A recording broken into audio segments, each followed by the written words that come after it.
Ngày ngày sơ xôm anh mô tần nì nâng sọ chùm rơn đó là bóng bồn nhịn một chích ngày từng đã bàn tam đàn nơi channel YouTube bọc nhóm từng pi channel có xôm sọ chùm rơn đó bóng bồn plus rây nhịn nhôm bóng bóng thì chích tí ngày xôm ở bật tế dương chụp tờ xích ấy sọ xích ấy sọ bài chế phát bí sụt kria nâng miền sọ sân tế phía bình bỏ được bồ đôi bịa thả sân tế phíaថ្ងៃនេះថ្ងៃសិលចឹងក៏ជាថ្ងៃដែលហត្ថរដ្ឋខ្ញុំបានរៀបចំថ្វាយ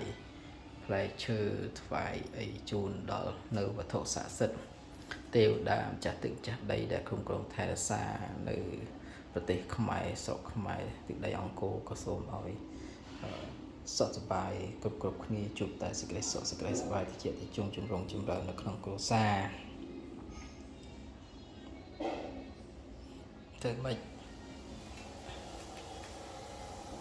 វិបត្តិសេដ្ឋកិច្ចធ្វើឲ្យម្នាក់ដកដង្ហើមមិនទាន់គ្នាទាំងគេទាំងខ្ញុំចឹងមានតែក្តីសុខផ្លូវកាយផ្លូវចិត្តនៅវត្ថុស័ក្តិសិទ្ធិដែលយើងមានយើងគ្រប់បូជាថែរក្សាឲ្យអារម្មណ៍សតិរបស់យើងសុខសប្បាយជួបតែសេចក្តីសុខសេចក្តីសប្បាយជាតែជុំចម្រុងចម្រើនហើយខែកដកចាប់ដើមធ្លាក់ខ្យល់មកលិហធ្វើឲ្យ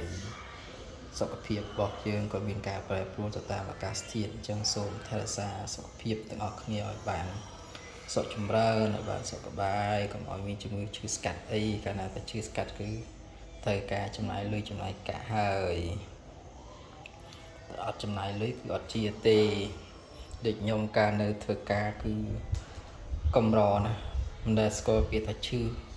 ឈឺដែរតិចតួចយើងញ៉ាំថ្នាំញ៉ាំអីទៅគឺយើងជាហើយមិនដែលអស់លុយថ្លៃពេទ្យឲ្យដល់ច្រើនទេទើបអត់ការងារធ្វើរយៈពេល1ឆ្នាំនេះខ្ញុំជឿ2ដងខ្ញុំចំណាយលុយអស់ច្រើនដែរទ្រាំនឹងជាទ្រាំមានសុខភាពល្អឡើងវិញចឹងចូលរួមថែរក្សាសុខភាពទាំងអស់គ្នាបងហើយសម្រាប់វត្ថុស័ក្តិសិទ្ធិក៏សូមព្រះអង្គទាំងអស់ជួយคุ้មគ្រងថែរក្សាទឹកដីរបស់យើងបងប្អូនរបស់យើង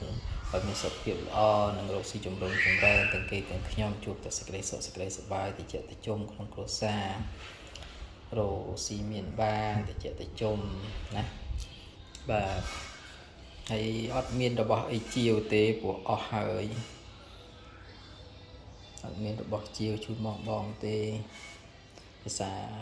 ដាច់បច្ច័យខ្លួនឯងគាត់មានអីជាវចូលជាវចេញក៏ជាមិនកើតអត់មានអីជាវមានតែរបស់គ្រប់ថែសារផ្ទាល់ខ្លួនទេចាមានតែពាក្យថាជូនពរបងប្អូនសុខស្រីសុខសប្បាយតិចតិចរកស៊ីចម្រុងចម្រើនជំរាបលាជួបគ្នានៅវីដេអូក្រោយៗទៀតអរគុណច្រើនដែលបានតាមដាន